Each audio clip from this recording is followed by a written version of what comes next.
Thanks for making it to Veterans Info Tap. Today I'm going to be talking to you about presumptives. What is up with presumptives? What exactly does that mean? A presumptive condition. How does it work? So if that's something that you're looking forward to, again, please hit the like button, subscribe, share with a friend, comment below. All that good stuff really helps me get the message out there to those of us in need. And I'm going to start off with what it takes for a successful claim, so that way you know what it takes, and then the quick version, and then what the presumptive does to help us as the veteran community with that successful claim. So three things. Typically, there's always a little nuance around it and different little side shoots off of each one of these things. But the basics for an active duty service member is active duty time. That's number one. You need to have active duty time. Gives you a window of opportunity for all the host of different types of conditions that you could possibly file for. So one, active duty time.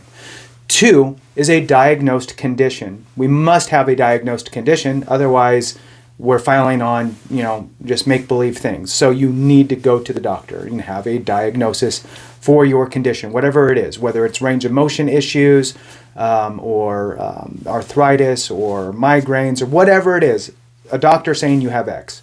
That's number two. Number three is what they call a nexus, a link between the military time frame, service time, and the condition. Now, what it's not, because a lot of people get screwed up on this, is it's not that the military caused it. Although that can be the case, that is not the deciding factor. What the VA is looking for is that it manifested during your time in service. So in other words, you came into the military, clean slate, no to everything, you're good to go, of course, unless you came in on a waiver, different story. But for most of us, we came in on a clean slate. Now, through your time in service, you may have had some conditions pop up. If you were diagnosed during service, that's the easiest way to show the nexus, the link between your time in service and that condition had manifested. Now, what happens to a lot of us is we avoid going to sick call, we avoid seeing the corpsman or the medic and what have you. So we don't get anything documented and we just self-treat and we get out. And then a couple years goes by, and then finally we go get diagnosed and we move on.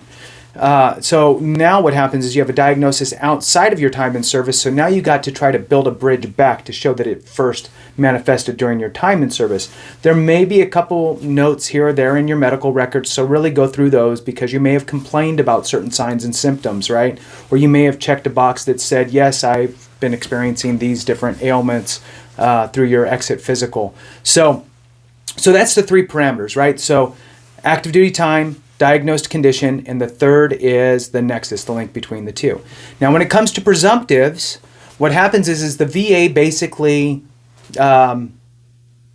says, hey, if you meet these parameters as a veteran, so we'll use Vietnam. If you served in Vietnam during this time period, either on a ship within 12 nautical miles or you were actually foot on ground, doesn't matter how many days, could be an hour, and then you bounced out, doesn't matter. If you can prove that you were there during this time period and you have this condition, so now you have a condensed time of service that they're looking at, you have a diagnosed condition, the VA concedes and says, you don't need to prove a nexus. You don't need to show us that it manifested during your time in service or somehow the service caused it. You don't need to prove any of that. They get rid of that third factor. So for a Vietnam veteran, for example, who has diabetes, that diabetes is a presumptive condition. So that just means if I was in Vietnam, for example, from this time frame to this time frame, or within that time frame, and I get diagnosed yesterday for ischemic heart disease or diabetes or a whole host of cancers, then the VA, again, just concedes, yep, that's from your time in service due to Agent Orange exposure. So that is a very powerful thing, these presumptives. Now, I'm going to do another video on this specific presumptive, and it's the after exiting the service, because unfortunately, many of us aren't aware, and we're never made aware. I was never made aware. When you get out of the military, there's a 1-year presumptive period. So in other words, you get out, January 1st, you have until December 31st to where if you go to the doctor and you get diagnosed for X, Y, or Z, primarily disease type things, whether it's heartburn or migraines, or those types of ailments, not I broke my arm, arm wrestling a buddy in the bar, that doesn't count after service.